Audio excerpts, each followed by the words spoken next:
রমজান মাসে এলান হচ্ছে কি জানেন ভাই, অনেক গ্রামে এলান হয় রমজান মাসে মাইয়াত হয়েছে এলান হচ্ছে, যারা মেহমান এসছেন তারা খানা খেয়ে যাবেন, যে এলান করবে সে কবরে ঝাঁটা খাবে। কথাটা বুঝতে পেরেছেন না পারেননি? রমজান মাসে খানা রান্না করাটাই পাপ। কথাটা বুঝতে পেরেছেন না পারেননি? মাইয়াত বাড়িতে রমজান মাসে খানা রান্না করাটাই পাপ। সব থেকে বড় জিনিস তো এটাই। এটা বললে এটা ইয়াসিন বলছে, বেউচার লোকের ক্ষমতা নাই আর সংসারের লোকের ক্ষমতা নাই, আমার চাকরি খাবে, আমার চাকরি পুরসা মাদ্রাসায়, ঠিক কিনা? আমি আপনার মসজিদের ইমাম নই, যদি বলেন এই কথা সহ্য হবে না, আমার গাড়ি রেডি আছে, নামবো, গাড়িতে চাপবো, বাড়ি পালিয়ে যাবো। তুমি সহ্য করতে পারবে না, তুমি হয় উঠে যাও, নাহলে আমাকে নামিয়ে দাও। আপনি বলুন, মুসলমান ছেলে, তা না হলে মুসলমানরা কখনো নেশা করতে পারে? মুসলমানরা কখনো মদ খেতে পারে? কষ্ট কোথায় লাগে জানেন? আমাদের সমাজের লোক আমাদের মতো মৌলবীকে দাওয়াত দেয়, হুজুর দিকে দাওয়াত দেয়, ইমামকে দাওয়াত দেয়, হুজুর আমার বাড়িতে মিলাদ পড়াতে হবে। কেন? আমার ছেলে মারা গেছে, অ্যাক্সিডেন্ট হয়ে মারা গেছে। কোথায় গো? বললে ডানকুনিতে মারা গেছে, কলকাতায়। পাথরের লরি চালায়, যারা পাথরের লরি চালাও ড্রাইভার ভাইরা শোনো, যাদের সন্তানরা লরি চালায় তারা শুনে নাও, এই পাঁচামি এলাকার মানুষটিকে বলে যাচ্ছি, আমাকে দাওয়াত দিবেন না, আমার কোনো যায় আসে না, কিন্তু হকগুলো শুনেন। যেদিন আপনার মনে হবে ইয়াসিন ভাই হক কথা বলে গেছে, এটা বুঝার আছে, আপনি রাতের বেলায় গিয়ে অনুশোচনা করবেন যারা ডাম্পার চালান, যারা লরি চালায়, রাস্তায় চালাতে চালাতে হোটেলে দাঁড়িয়ে মদের ঘুঁট মেরেছে, 3 বোতল 4 বোতল মদ খেয়েছে, অ্যাক্সিডেন্ট হয়ে মারা গেছে, লাশ চলে এলো পোস্টমর্টম হয়ে বাড়িতে। আসার পরে জানাজা হয়ে গেল, দাফন কাফন হয়ে গেল, সব হয়ে গেল। 40 দিন পরে, 3 দিন পরে, 1 সপ্তাহ পরে হুজুর দিকে দাওয়াত দিয়েছেন, হুজুর মিলাদ পড়াতে হবে। কারবো? আমার ছেলের মিলাদ। হুজুর যখন মিলাদে দোয়া করছেন, হুজুরকে বলছে, হুজুর আমার ছেলের জন্য একটু ভালো করে দোয়া করবেন। আর হুজুর দোয়া করছে, আল্লাহ আল্লাহ যেন আপনার ছেলেকে শহীদের মর্তবা দেয়। হুজুর তো আর জানে না মাল মদ খেয়ে মরেছে। কথাটা বুঝতে পারেননি? হুজুর জানেই না যে মাল মদ খেয়ে মারা গেছে।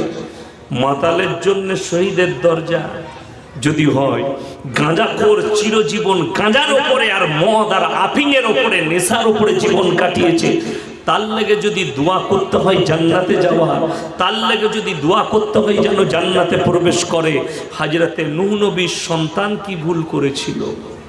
কথাটা বুঝতে পারেননি? হযরতে নূহ নবীর বিবি কি অপরাধ করেছিল? লূত নবীর বিবি কি অপরাধ করেছিল?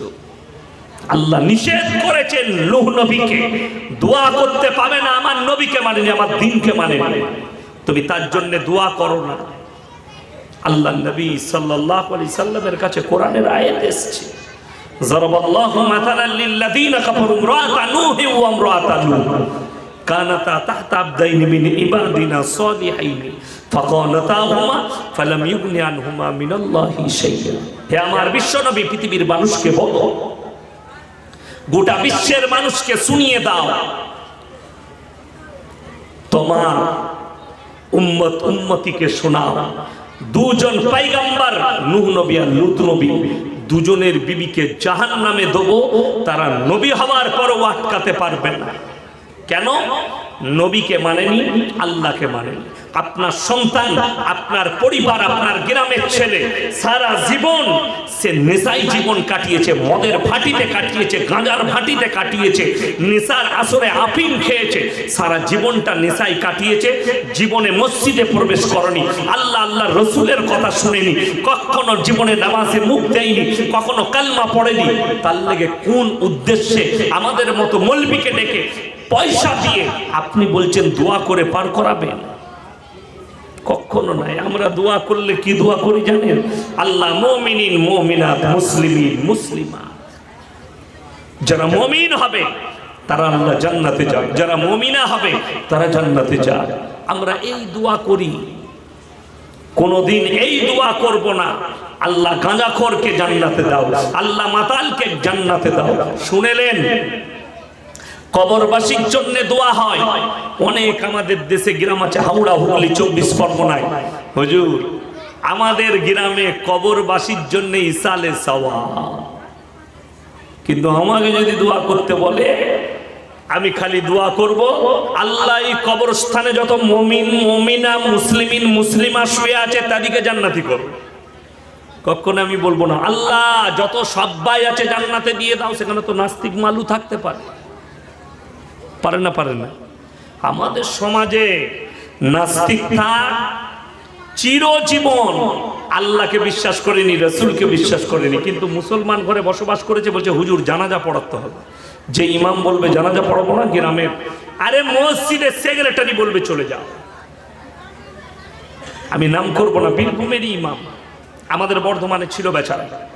তো তিনি একটা হক কথা বলেছে, রমজান মাসে এলান হচ্ছে, কি জানেন ভাই, অনেক গ্রামে এলান হয়, রমজান মাসে মাইয়াত হয়েছে, এলান হচ্ছে, যারা মেহমান এসছেন তারা খানা খেয়ে যাবেন, যে এলান করবে সে কবরে ঝাঁটা খাবে। কথাটা বুঝতে পেরেছেন না পারেননি? রমজান মাসে খানা রান্না করাটাই পাপ। কথাটা বুঝতে পেরেছেন না পারেননি? মাইয়াত বাড়িতে রমজান মাসে খানা রান্না করাটাই পাপ। সব থেকে বড় জিনিস তো এটাই। এটা বললে, এটা ইয়াসিন বলছে, বেউচার লোকের ক্ষমতা নাই আর সংসারের লোকের ক্ষমতা নাই, আমার চাকরি খাবে, আমার চাকরি পুরসা মাদ্রাসায়। ঠিক কিনা? আমি আপনার মসজিদের ইমাম নয়, যদি বলেন এই কথা সহ্য হবে না, আমার গাড়ি রেডি আছে, নামবো, গাড়িতে চাপবো, বাড়ি পালিয়ে যাবো। তুমি সহ্য করতে পারবে না, তুমি হয় উঠে যাও, নাহলে আমাকে নামিয়ে দাও, আমার চাকরি যাবার ভয় নাই। এই কথাটা যদি জুম্মা ইমাম বলে, সকালবেলায় বলে কত বড় কথা বললে, তাড়াতাড়ি মসজিদ থেকে, ঠিক বলছি না ভুল বলছি, তাড়িয়ে দিবে, ইমামের চাকরি চলে যাবে। আজকে লোকে বলে বয়ান শোনার পরে মসজিদের ইমামরা হক কথা বলতে পারে না। ইয়াসিন ভাই বলে তুমি তোমার ইমামকে অধিকার দাওনি, তাই তোমার ইমাম বলতে পারে না। ইমামকে যদি মাতা হিসাবে মেনে নাও, ইমাম আপনি হক কথা বলবেন, গ্রামের লোক কাগজে সই করুন, আমি বলে যাচ্ছি দেউচাই আর মাতাল খুঁজে পাবেন না, এত সুন্দর আপনার ইমাম বয়ান দিবে হকের উপরে। দেউচাই আর গাঁজাখোর খুঁজে পাবেন না। ইমাম যদি মাতাল সম্পর্কে বলে, মাতাল না বলবে এই আমি যে বলছি, সুদ নিয়ে বলবো, গাঁজা নিয়ে বলছি, মদ নিয়ে বলছি, সকালবেলায় শুনতে পাবেন দেউচা বাজারে গাঁজাখোররা বলবে একদম বাজে মলবি এনে হিলিবে। চ্যালেঞ্জ এটা, ঠিক বলছি না ভুল বলছি? সুদখোররা বলবে একদম বাজে মলবি, চলবে না। বাস্তব কথা বলছি আপনাকে। ওই জন্য আপনি আপনার ইমামকে মাতা হিসাবে মেনে নেন। আজকে সমাজের অবস্থা কেন এরকম জানেন? আপনি যখন ইমাম রাখেন, ইমামের ইন্টারভিউ নেওয়া হয় না? হয় না? কথা বলে ইন্টারভিউ নেন না ইমামের? গ্রামে মসজিদের মাদ্রাসার সেক্রেটারি মতোয়াল্লি রাখলে সে সৎ কি না, নামাজি কি না দেখেন না? দেখেন না? কথা বলে দেখেন লোকটা সৎ কি না, নামাজি কি না, ইমানদার কি না, এর মধ্যে ইমানদারি আছে কি না। কেউ মাতালকে রাখবে? কথা বলে না, মাতালকে রাখবে না, গাঁজাখোরকে রাখবে না। কিন্তু কষ্ট কোথায় জানেন? কষ্ট আমাদের এক জায়গাতে হয়। ইমাম সাহেব গ্রামের মাথা, তাকে আপনারা মাথার ইজ্জতটাই দেননি। কিন্তু একটা লোক যখন সমাজের নেতা সিলেক্ট করে, নেতা সিলেক্ট করার সময় গাঁজাখোররাই ভোট বেশি পায়, মাতালরাই ভোট বেশি পায়, ইয়াসিন দাঁড়ালে ভোট পাবে না। ঠিক বলছি না ভুল বলছি? চ্যালেঞ্জ দিলাম। তার কারণটাও আমি বলে দেবো। আমি সেদিনে হুগলিতে বলেছি, ফুরফুরার মাটিতে বলে এসেছি যে কেন একটা আলেম দাঁড়ালে ভোট পাই না। এটা আপনারা বলবেন প্রশ্ন কেন? সমাজের লোকরা বলছে আলেমদের জন্য রাজনীতি নয়। দামি কথা বলেছেন। কেন? ভারতের রাজনীতি নয়। একটা আলেম আমরা মিথ্যা কথা বলতে পারবো না, চুরি করতে পারবো না, ব্যভিচার করতে পারবো না, বোম চালাতে পারবো না, মাস্কেট চালাতে পারবো না, অর্থাৎ আমার জন্য রাজনীতি করা যাবে না। দামি কথা, এটা আপনাদের সঙ্গে আমি একমত।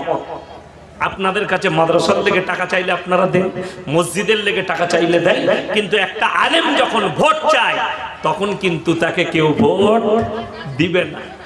আমাকে প্রশ্ন করেছে আপনাদের এখানেই, এই নিয়ে আপনি বলছেন আলেমকে ভোট দেয় না, তাইলে মন্ত্রিসভায় একজন আলেম আছে আমাদের বর্ধমানে, সিদ্দিকুল্লাহ চৌধুরী সাহেব, তিনি মন্ত্রী, ঠিক কিনা কথা বলে? আমাদের বাবাজি, আমাদের কাছের মানুষ, অন্তরের মানুষ, তাকে আলেম হিসাবে ভোট দেয়নি, তাকে ভোট দিয়েছে ঝান্ডাটা দেখে। এটা মাথায় রাখবে, আমি মৌলভী শওকতের বেটা বলে গেলাম। যদি এখনই নিজের সাম্বলে দাঁড়াতে চাই 10টা ভোটও পাবে না, এটা আমি চ্যালেঞ্জ দিলাম আপনাদের জন্য। আপনাদের সঙ্গে আমি সহমত, সমাজের সঙ্গে আমি সহমত। একটা আলেম রাজনীতিতে গেলে মিথ্যা বলতে পারবে না, ব্যভিচার করতে পারবে না, অন্যায় করতে পারবে না। ওই জন্য শুনেলেন, রাজনীতি করা যাবে না তা নয়। আমার যারা যুবক আছো তাদেরকে বলি, নেতা হও, মন্ত্রী হও, এমএলএ হও, এমপি হও, ভালো নেতা হও, সমাজের সেবা করো। কে বললে তুমি নেতা হতে পারবে না? আমি ইয়াসিন বলে যাচ্ছি, আপনি নেতা হন। আমি ইয়াসিন বলে যাচ্ছি, এই মুসলমান যুবক, তুমি নেতা হও, মানুষের সেবার নিয়ত করে আর জীবন যাপন কর হযরত উমর ফারুক রাদিয়াল্লাহু তাআলা আনহুর মতো। জোরে বলুন সুবহানাল্লাহ। যিনি গোটা বিশ্বকে দেখিয়ে দিয়ে গেছেন নেতা কেমন হওয়া দরকার, রাজত্ব কিভাবে চালাতে হয়, এটা হযরত উমর ফারুক রাদিয়াল্লাহু তাআলা আনহুর জীবনীটা পড়লে পেয়ে যাবেন। আজকে মুসলমান কার জীবনী নিয়ে স্টাডি করে জানেন? একটা বেঈমান কাফের স্টাডি করে।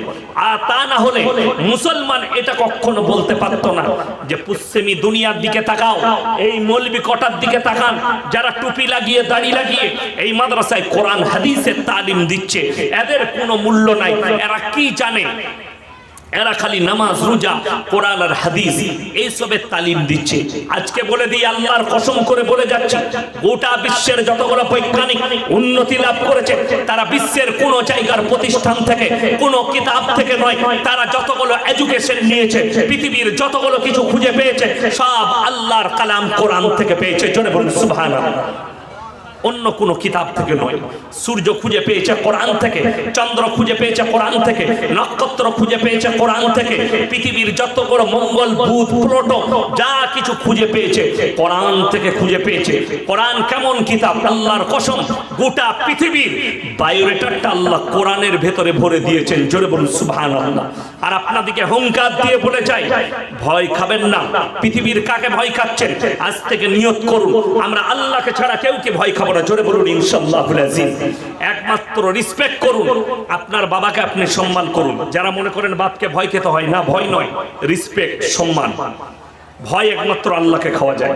আপনি আপনার বাবাকে সম্মান করুন, গ্রামের বয়স্ক ব্যক্তিকে সম্মান করুন, রিসপেক্ট করুন, হাজী সাহেবকে রিসপেক্ট করুন, বয়স্ককে রিসপেক্ট করুন, ছোটকে স্নেহ করুন। এটা হচ্ছে ইসলাম। ভয় একমাত্র আল্লাহকে খাওয়া যায়। মুসলমান, তোমার ঈমানটাকে এতটা মজবুত করো, আপনার গর্দন যদি তলোয়ারের নিচে থাকে, আল্লাহর কসম করে বলে যাচ্ছি, আমার আল্লাহ না চাইলে পৃথিবীর কেউ তোমাকে মৃত্যু দিতে পারে না। জোরে বলুন সুবহানাল্লাহ। এই বিশ্বাস আপনাকে রাখতে হবে। উলামায়ে দ্বীনরা আমরা এই বিশ্বাস রাখি, পৃথিবীর কোন শক্তির ক্ষমতা নেই আপনার ইসলামকে মিটিয়ে দেবে। লেখে নিয়ে যান, বুকে গেঁথে নিয়ে যান। যাদের কানে কথা ঢুকছে, যাদের কানে ঢুকেনি, কালকে তারা মোবাইলগুলো খুলবেন, এই জলসা কালকে আবার এই চ্যানেলগুলোতে চলবে। আপনি খুলে শুনে নেবেন, কানেতে গুঁজে নেন, ভালো করে হৃদয়ে গেঁথে নেন। রাতের বেলায় গিয়ে শুয়ে অনুভব করবেন, মনে মনে ভাববেন, ইয়াসিন ভাই কি বলে গেল। গোটা পৃথিবীর মুসলমানদের জন্য এই নসিহত। আমার ভাই জেনে রেখে দিবেন, প্রত্যেকটা মুসলমান এই বিশ্বাসটাকে রাখতে হবে, পৃথিবীর যতগুলো শক্তি একদিকে দাঁড়িয়ে যাক, আল্লাহর কসম না কোরআনকে মিটাতে পারবে, না ইসলামকে মিটাতে পারবে, না দ্বীনকে মিটাতে পারবে। আর এই কোরআন, আল্লাহর কসম, পৃথিবীতে কিয়ামতের সকাল পর্যন্ত যতগুলো পাপ আসবে, যতগুলো গুনাহ আসবে আপনার সমাজে, প্রত্যেকটা পাপকে ট্যাকেল দিবার জন্য কোরআন নিজে দাঁড়িয়ে আছে। জোরে বলুন সুবহানাল্লাহ। কোরআন আর হাদিস দাঁড়িয়ে আছে। আমাদেরকে কি দেখছেন? আমার পরবর্তী আমাদের তালিবে ইলমরা আলেম হবে, তারা আরো তৈরি হবে। আমাদের মতো কত আলেম তৈরি হবে। আমি মারা যাব, আমরা মারা যাব, আমাদের তালিবে ইলমরা আছে, আমাদের সন্তানরা আছে, তারা দাঁড়াবে আপনাদের সামনে, আপনাদের মাথা হয়ে আপনাদের পাশে থাকবে। আমি প্রত্যেকটা মুসলমান আজকে হাত তুলে বলুন, আজকে আমরা সবাই মুমিন হব, জোরে বলুন ইনশাআল্লাহ।